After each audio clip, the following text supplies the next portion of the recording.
city. All right. We have time for one more question from Hawkins, so just pick from whatever you want to do there. Okay. Well, this sort of relates to something we were talking about earlier, but does seem kind of important. Do you think annexation in new areas would go very far in helping solve the city's budget shortfall? And if so, explain exactly what you think should be done from this juncture. I believe if annexation is a tool of a properly run planning department to grow a city, it's a good thing. However, if it's not, then it can turn out like our city boundaries look now, and some of the problems that we have with that. But the money is a problem. Matter of fact, I've said for years that I've sat at the planning table for years and years as director of planning and engineering for 15 years. And the days that I tried to plan, we were always ambushed by putting out those daily fires that most people are ambushed by in their jobs. But if the really good way to do this would be that the city had enough money that if we saw that an area needed to be industrial, kind of like we're doing now, or if we needed single-family developments or multi-family developments or whatever we needed, and the city could go into this raw land and construct a road to set this up, it would be the ideal situation, but it takes money to do that. However, what's been happening is landowners, as they own 50, 60, 100 acres, whatever they own, they want to develop, they present plans to us that if they're contiguous to the city limits, and then we take them in. And you know what? It's neat that developers have the freedom to be able to do that, but sometimes it doesn't cause orderly growth in a community. And I'm not saying that's happened in every case, but sometimes that does happen. But it's a very expensive thing for city governments to take hold and to plan and to inject into the community those planning techniques that would cause a community to grow the way we want it to grow. Okay, Bill, do you think annexation of new areas would go far in helping solve the city's budget shortfall, and what exactly you think should be done from here? Well, first of all, I think the answer is yes. And I think we should encourage annexation. What's interesting about this, I guess our hour is up, but and Neil Bradley said, I don't know if you guys are going to be able to talk for an hour about these questions. And I said, Butch is a preacher, and I'll talk about Make a Difference Day for half an hour. You're going to be fine.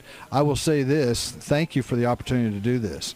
Annexation, I think, really is one of the keys to the expansion of Murray, Kentucky, and I think that's might help in our financial situation. I don't know how much more time we're going to have, but maybe there's going to be a closing statement sometime along the way. But this is the type of forum that Butch and I have been to all four of these. The Fraternal Order of Police did this. The Women's Club did it. Chamber of Commerce did it. And now you guys have done this. And I really appreciate that. The people of Murray should know that there are differences of opinion. There's different situations as far as leadership are concerned with all three of us. I'm really sorry that the third person isn't here, but he had a chance, obviously, to be here. He chose to go to Frankfurt. I'm not sure if there were 4 days left before the election, I would be traveling out of Murray, Kentucky. Personally, however, I do appreciate the opportunity to speak on this, and the annexation is something that I think will be a very positive thing for Murray. All right, and before we let you go, we are going to give you each 2 minutes for a closing statement, and since Butch went first with the opening statement, we'll let Bill just go with his closing statement. Bill? Well, thank you. Obviously, I would like to be the next mayor of Murray. I gave up something that I have enjoyed for 20 years, and that's been on city council. And in fact, the first question I asked him, can you run for both? And Ray, of course, he said, no, you can't run for both. You got to make your choice. And I said, okay. Then I think that I could make a difference if, in fact, I'm the mayor. 20 years on city council, 10 years on finance committee, 6 years as the financial chair, 26 years as a Rotarian, a co-founder of Make a Difference Day. Our next one, by the way, is tomorrow. Principal of Murray High for 13 years. And I think what's kind of key to this, too, because I didn't do this, someone else gave me this honor, is being the Citizen of the Year for 2010. And I got that from a good friend back in July at about 8:02 p.m. I remember that because it was at the Chamber of Commerce dinner, and that was Mr. Rushing, who I think the work ethic that he has was instilled in me when I was principal back in '82. He was on the school board that voted for me. So I think that I would try to represent Murray in a very positive way. And you got to remember, one of the first people that you see when you come to Murray, Kentucky, and you are a business and want to do that, would be the mayor.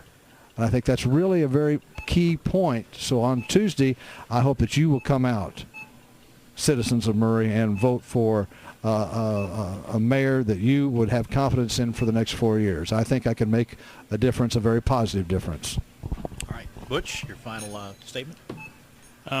Thank you, guys, WNBS and Ledger, for having us this morning. Bill and I both love doing this kind of thing because we've been in and about and around city government for so long that we want to talk about these issues because they're very important and dear to our hearts. One thing I wanted to say is I wanted to speak to Lita and Joe and Lockie and let them know that I love them very much, and that I've known them since 1976, all three of these fine ladies. And if I wasn't running in this race, I would support Bill too. And that I just wanted them to know that I love them and that everything's okay. But you know, at this point, you know, it's very obvious to me that I am the man for this job. I mean, when you look at our experience, Bill has awesome experience in education. I hope nobody ever asks me to run an education facility.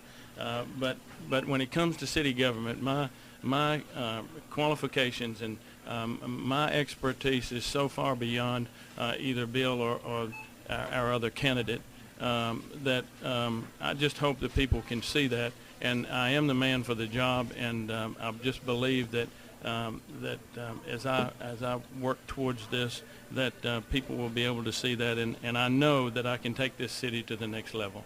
I appreciate you guys. All right. Well, thank you very much.